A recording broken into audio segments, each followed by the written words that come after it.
중요성이 좀 크죠.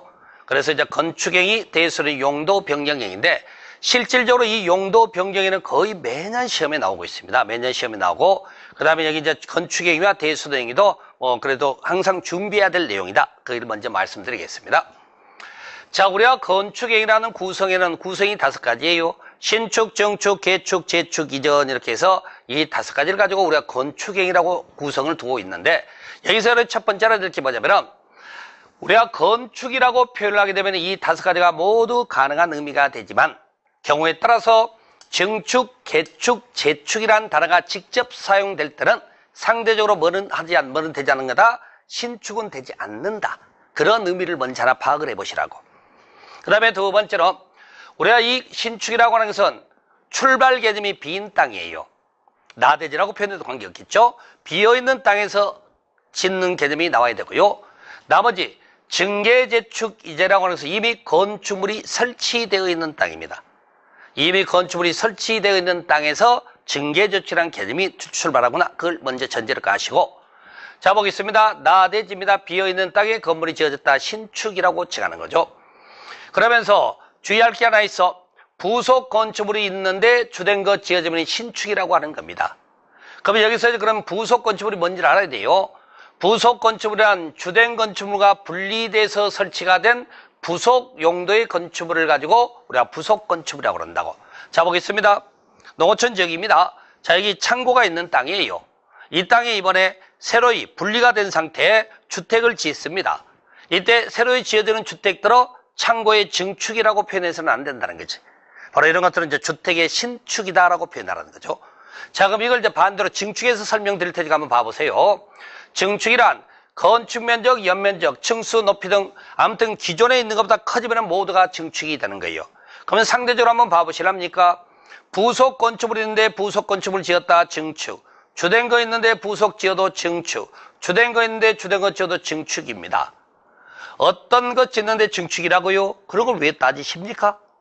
뭔가 있는데 또 짓다면 다 증축인데. 아닌 걸 반대로 기억하시는 게 낫지. 이렇게. 부속 건축물이 있는데 주된 것 지으면 신축이 된다. 또 그렇게 내용을 파악을 하시는 게 맞다는 거죠. 그렇게 말씀드리고, 그 다음에 개축과 재축은요, 원인이 다릅니다. 개축은 철거를 말하고 재축은 멸실된 상태를 보통 표현하게 되는 겁니다. 바로 이 과정에서 철거라는 것은 내 의사로 개입이 돼서 하는 거, 의도적으로 하는 거죠. 그러니까 부분 철거와 전부 철거를 가지고 설명할 수 있다는 거죠. 근데 이제 멸실은 전부 멸실로 표현하게 되는 거죠. 가끔 우리 여러분들 뭐 공부하시는 자료들 보면은 여기 일부 멸실을 쓰고 설명을 하고 있는데 그 책 쓰신 분이 그 국회의원인가 봐요. 제가 보기에는. 어디 그 법을 만듭니까? 없는 법을 어떻게 만들어? 만들면 안 돼요, 법이라는 것은. 근데 왜 그러면 여기 일부 멸실은 또 없었을까? 의미 파악을 좀 해보시라고. 자, 봐요. 제가 어떤 벽면을 부신다고 합시다. 한쪽 벽면을. 그 벽면을 때려부시면 상대적으로 제가 의도하지 않았어도 그 옆에 벽면에도 금이 갈 수가 있다고요. 실질적으로는. 자, 그런데 멸실 한번 봐보시랍니까? 홍수가 나서 저희 집 절반을 싹 쓸고 갔어요. 절반 남아있거든요. 그러면 그 남아있는 절반을 그대로 이용해서 나머지 절반을 새로 지으면 되는 겁니까? 안 된다는 거죠. 왜 안 돼요? 나머지 절반에 어디가 하자가 있는지 알 수가 없잖아. 그러니까 항상 멸실이라고 하는 것은 전부 멸실 개념에서 모든 판단을 하셔야지. 법에 없는 일부 멸실 쓸 필요 없습니다. 쓸데없는 필요 없는 내용이에요. 자, 이렇게 된 상태에서 이제 새로이 짓는 겁니다. 새로이 짓는데 중요해요. 뜯었던 크기 그대로 다시 짓는 겁니다. 그보다 적게 짓는 개념이죠. 같거나 적게. 멸실도 마찬가지입니다. 쓰려고 없어진 건물 다시 크기로 짓는 것을 말한다. 이렇게 하는 거죠. 이게 지금 개축과 재축이라고 하는 겁니다. 그러면 여기서 이제 개념 설정을 좀 바꿔서 얘기를 해보자고요. 일부 철거 과정에 종전보다 커졌답니다. 그럼 이걸 증축이라고 칭하는 거예요. 자, 전부 철거 과정에 면적이 커지게 되면 이건 또 신축이라고 부릅니다. 신축 그렇게 칭한다는 거죠. 그 다음에 전부 멸실된 상태에서 새로 지면서 커지면 이 또한 뭐가 된다? 신축이 된다라고 표현하는 거예요. 신축 이렇게. 여러분이 신축 한번 봐보실랍니까? 여기 가세요. 여기 나대지 가로 열고 철거 멸실된 대지 포함한다고 돼 있잖아. 전부 철거 전부 멸실되면 빈 땅 되는 거 아닙니까? 그 빈 땅 됐으니 신축 개념에서 도출을 하자는 얘기지. 물론 커져서 그렇지만은. 그 다음에 일부 철거 커지면은 일부 철거는 건물이 있다는 얘기 아니겠어요? 증축으로 가야 된다, 맞다는 거지. 이렇게. 이런 식으로 해서, 자, 여러분이 여기서는 개축, 재축이 원인이 뭔지도 따져야 되겠지만은, 그보다 더 중요한 것은 개축, 재축이 나오면 어떤 경우라도 커지지 않는다는 사실이 중요하다고 말씀드릴게요. 커지게 되면 개념 설정이 바뀌기 때문에.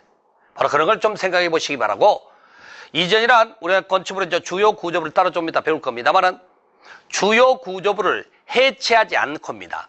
이 해체하지 않고라는 단어의 의미가 참 애매하더라고요. 부시질 않고 그렇게 이해를 하셔도 좋습니다. 부시질 않고 같은 대진의 다른 위치로 옮기는 것을 우리가 이전이라고 합니다. 자, 이런 걸 가지고 우리가 건축행위라고 합니다. 이 자체를 가지고 계속 시험을 내요. 정확히 알아두시고. 그 다음에 여기 한번 봐봅시다. 일부를 철거한다 내네요. 근데 도대체 일부가 어떤 일부예요? 유리 창틀 바꾸는 것도 일부일까? 그렇게 봐서는 안 되겠죠. 그래서 일부라고 하는 것은요, 우리가 나중에 주요 구조부를 곧 배우겠습니다만은, 건축물의 주요 구조부가 여러 가지가 있는데, 그 중에서 내력벽, 기둥, 보, 지붕틀입니다. 제가 약식으로 좀 쓴 겁니다. 내력벽, 기둥, 보, 지붕틀 중에서 3곳 이상이야. 예를 들어 이렇게 내력벽, 기둥, 보를 뜯든지, 아니면 내력벽, 기둥, 지붕을 뜯든지 이렇게. 이런 식으로 뜯는 것을 가지고 우리가 개축이다라고 칭한다는 겁니다. 바로 그 의미 관계를 여러분 이해를 하셔야 된다고. 바로 그걸 말씀드리게 됐던 거고. 자, 그럼 보세요. 사례용으로 직접 설명을 드립시다. 양쪽 땅 같은 겁니다. 자, 비어있는 땅에 집 지어졌다. 신축이라고 그러지. 자, 이번에 현재 건물이 있는 땅이네, 이렇게. 그런 땅에서 부속 건축물이 있는데 이번에 새로이 주된 거 지었답니다. 이걸 뭐라고 그런다? 신축, 그렇게 표현하는 거죠. 자, 보겠습니다. 이렇게. 건물이 이미 있는 땅에 추가적으로 더 지었답니다. 이걸 뭐라고 그런다? 증축이라고 하는 거지. 자, 갑니다. 이렇게. 자, 있는 상태에서 또 하나 더 지었답니다. 이걸 뭐라고 그런다? 증축이다라고 말한다는 거지. 자, 가겠습니다. 있던 건물이 철거가 돼버렸네요. 비어있는 땅 됐죠. 자, 이 땅에서 다시 짓는데 종전 크기로 짓게 되면 이걸 뭐라고 그런다? 개축이라고 그러죠. 개축. 자, 있던 건물이 멸실이 됐습니다. 종전 크기로 다시 짓는답니다. 그러면 재축이라고 하는 거지. 자, 보세요. 건물이 있었어요. 근데 이걸 전부 때려부시는 경우. 자, 그 다음에 건물이 있었는데 이렇게 있는데 일부를 때려부셨다는 거죠. 그래서 다시 짓는 과정입니다. 다시 짓는 과정에 전부 철거하고 새로 지으면은 종전 크기로 짓는 걸 말하는 거죠. 일단 이 과정에서 종류보다 커지면 뭐라고 그래야 된다?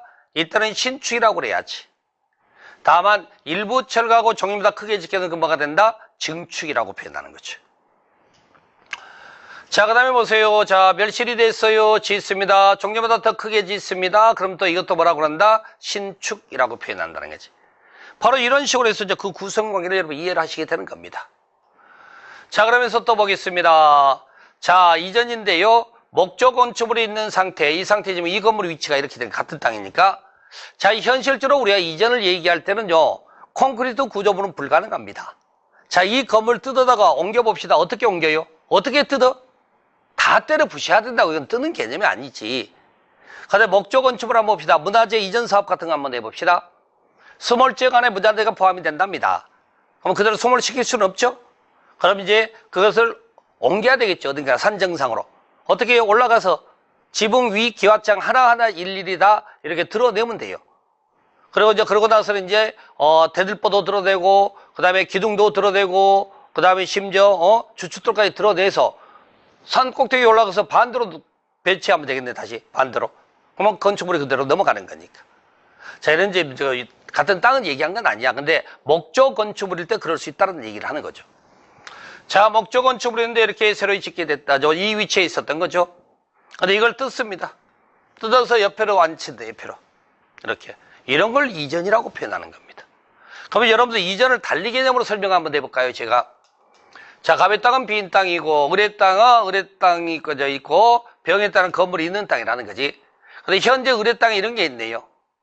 그래서 을의 땅에는 이걸 뜯어다가 갑의 땅에 앉혔답니다.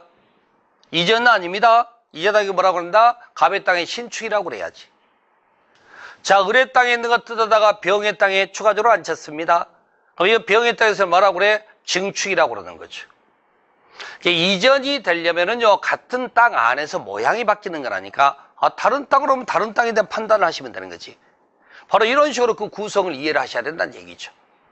바로 이런 것들 가지고 우리가 이제 건축행위다라고 지각이 되는 겁니다. 건축행위. 그래서 여러분 교재상으로 보시게 되면 거기 18페이지 아래쪽에 건축이라는 데서 구성관계가 5가지가 있다라는 표현 나와 있죠.